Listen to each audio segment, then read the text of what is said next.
Sometimes the road appears before the decision. It stretches out in front of a person long before they understand that there is no way back. The autumn of 1879 in eastern Oregon was dry and restless. Wind pushed dust across the hills, and every track on the ground felt temporary, as if it had been left not by people, but by doubt. That night, on the edge of the small settlement of Pine Ridge, a single house was lit. The light did not call out, it simply existed. And it was there that a man, without planning to, was meant to arrive. A man who had lived too long on the road and too little among the living.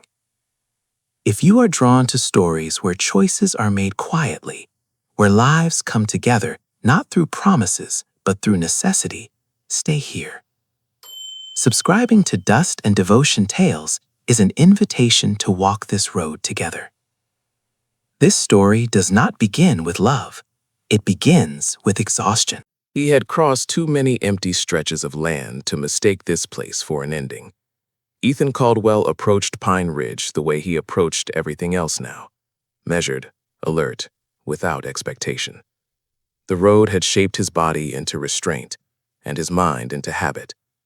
He noticed the wind first, how it moved unevenly through the low grass, carrying dust that clung to his coat and boots, as if trying to follow him inside. The town appeared small and deliberate, pressed close to the earth. Its buildings stood low and weathered, their colors muted by sun and time. Nothing about Pine Ridge invited attention. It existed quietly, as though it had learned that being overlooked was a form of survival.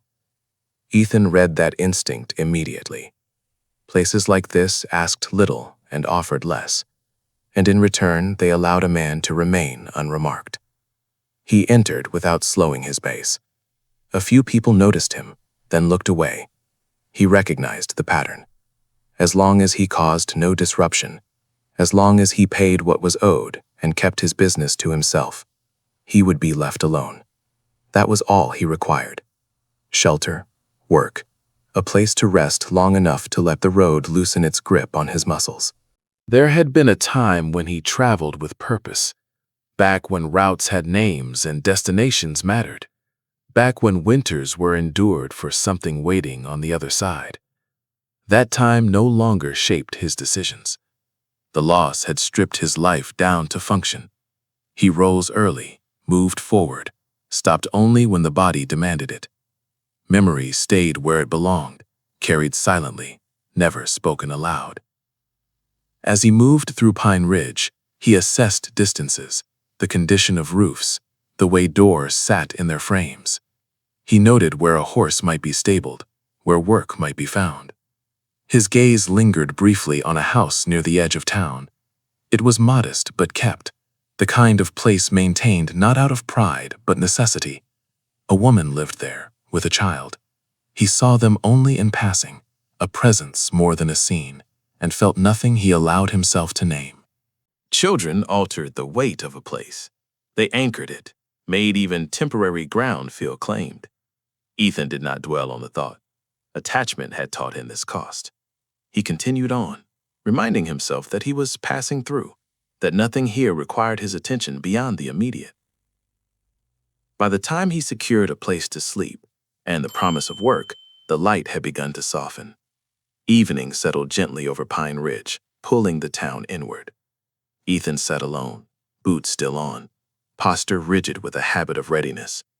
He believed he would stay only a short while, long enough to earn, to rest, to move on again. The road behind him had never asked permission. The road ahead did not either. Pine Ridge was not a destination. It was a pause. Or so he believed as night closed in and the town accepted him without ceremony. Eliza Morgan moved through her days with a rhythm honed by necessity. Each morning began with the same routines, sweeping floors, tending the small garden that stubbornly clung to life in the dry soil, preparing meals with precision, and watching over her son with constant vigilance. Pine Ridge had become a map of careful steps, a town where her presence was noted but never questioned. Neighbors saw her as quiet, composed, unremarkable in the way a rock is unremarkable until it cracks a foundation. They did not see the vigilance behind her calm, the effort it took to hold fear in check. Her house sat near the edge of town, modest yet maintained with deliberate care. It was more than a shelter. It was a statement of persistence, a line drawn against loss. After her husband's death in the mine, leaving her with no choice but to remain, the home had become the axis of her and her son's existence. Inside its walls, small routines stitched stability into their lives, giving a fragile sense of continuity to a world that otherwise threatened to fracture. She noticed him the moment he arrived, not as a man stepping through the streets, but as an anomaly, a shape that moved with a quiet insistence, unhurried yet intentional. He did not seek interaction. He did not ask for attention, and that was what made him different. In a town built on the careful balance of observation and omission, his presence did not demand, it simply existed. It was the kind of presence that could be trusted more than words or smiles, the kind that reminded her of things she had long set aside. Eliza's gaze lingered on him briefly, not in curiosity or expectation, but in acknowledgement.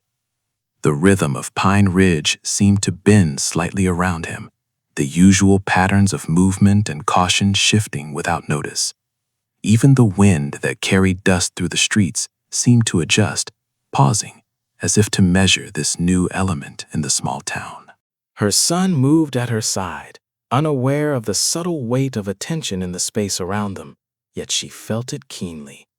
The house, the garden, the carefully maintained walls, everything that had been a shield against the unpredictable, suddenly felt connected to something beyond the known.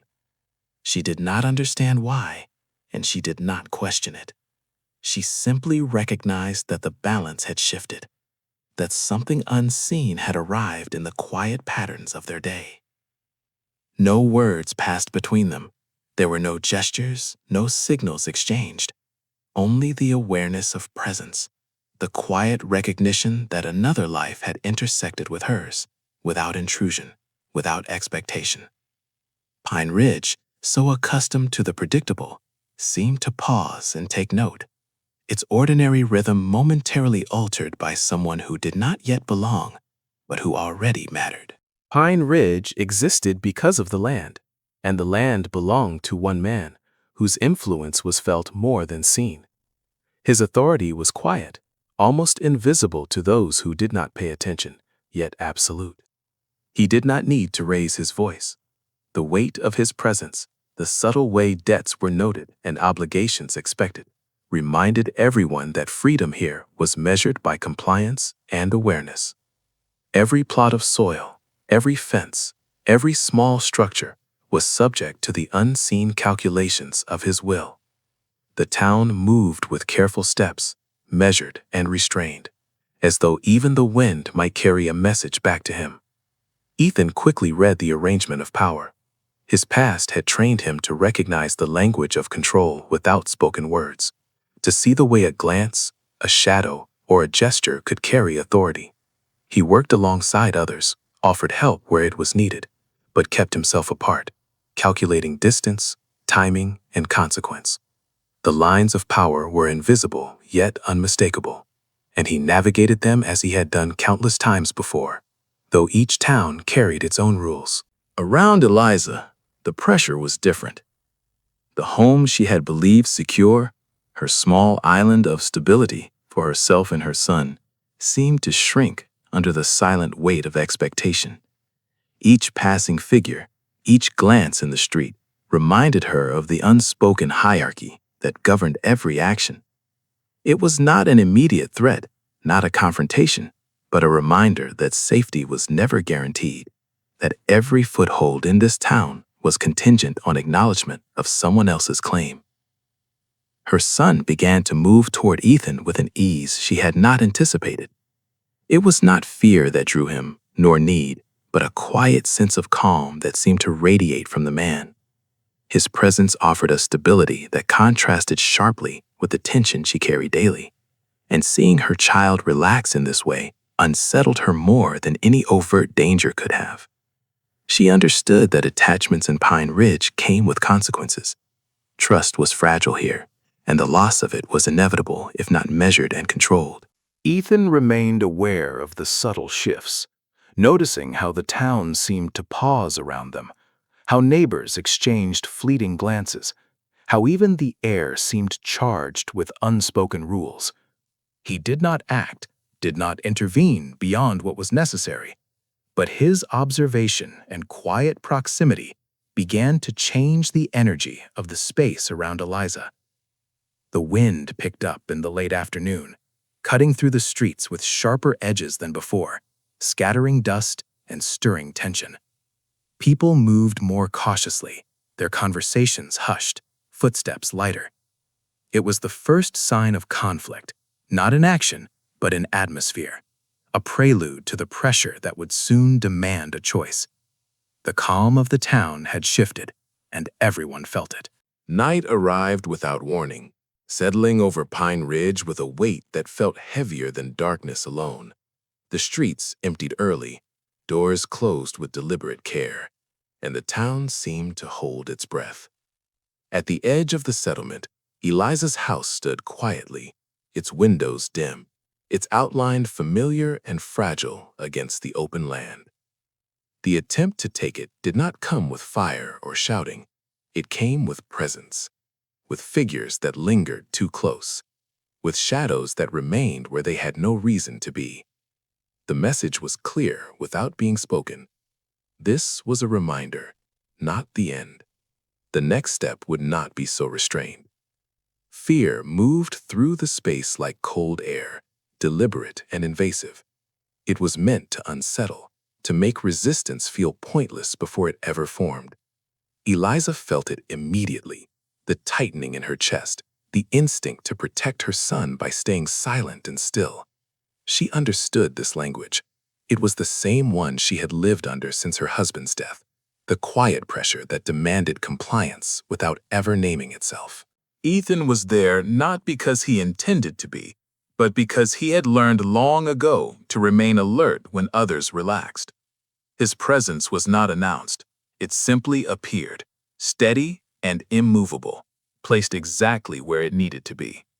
His actions were controlled, stripped of hesitation and excess. There was no anger in them, no display meant to impress or intimidate. He did not step forward out of pity or obligation. He stood his ground because the boundary had been crossed, and he would not allow it to move further. The night did not erupt into violence, but it changed shape. The balance shifted. Those who had come to remind Eliza of her place sensed resistance where they had expected retreat. Not force, but certainty. Not noise, but refusal. The pressure withdrew, leaving behind silence thick enough to linger long after the figures were gone. When the darkness finally loosened its grip, nothing outward had changed. The house still stood. The town remained quiet. But the meaning of the space had altered. Neutrality was no longer possible. Pine Ridge had made its move, and the lines were now visible to those who knew how to read them. Eliza felt the change settle inside her slowly. Fear did not disappear, but it no longer stood alone. For the first time, she allowed herself to look at Ethan without the assumption of his eventual departure. He was no longer just a man passing through, no longer a temporary figure who would vanish with the next turn of the road. He had remained when remaining carried risk. He had stayed when leaving would have been easier. That realization carried its own weight. Trust did not bloom suddenly, but something shifted beneath the caution she had lived with for so long. She understood that endurance without resistance was no longer survival. Staying and enduring were not the same as protecting what mattered. As the night faded and the first light crept over the land, Eliza knew that something within her had broken and reformed at the same time. The life she had been holding together through restraint alone could not continue unchanged. The line had been drawn, and she was no longer standing on it alone. Morning in Pine Ridge appeared calm, almost gentle, as if the night had left no trace behind. Light settled over the buildings, dust lay undisturbed on the road, and the town resumed its familiar rhythm. Yet beneath that surface, the pressure deepened. It moved quietly through gestures and glances, through expectations that no longer needed explanation. Eliza understood the message without it being spoken. There would be no middle ground. Compliance would grant temporary stability. Refusal would take everything she had been trying to preserve. The weight of that knowledge followed her through the morning. Every task felt heavier, every sound sharper. The house no longer felt like shelter. Its walls seemed thinner, its boundaries less certain. What had once been a place of endurance now felt exposed, vulnerable to forces that would not stop at warnings. Ethan did not speak of his past, nor did he offer assurances shaped to ease fear. Instead, he revealed himself through action. He remained present when absence would have been safer.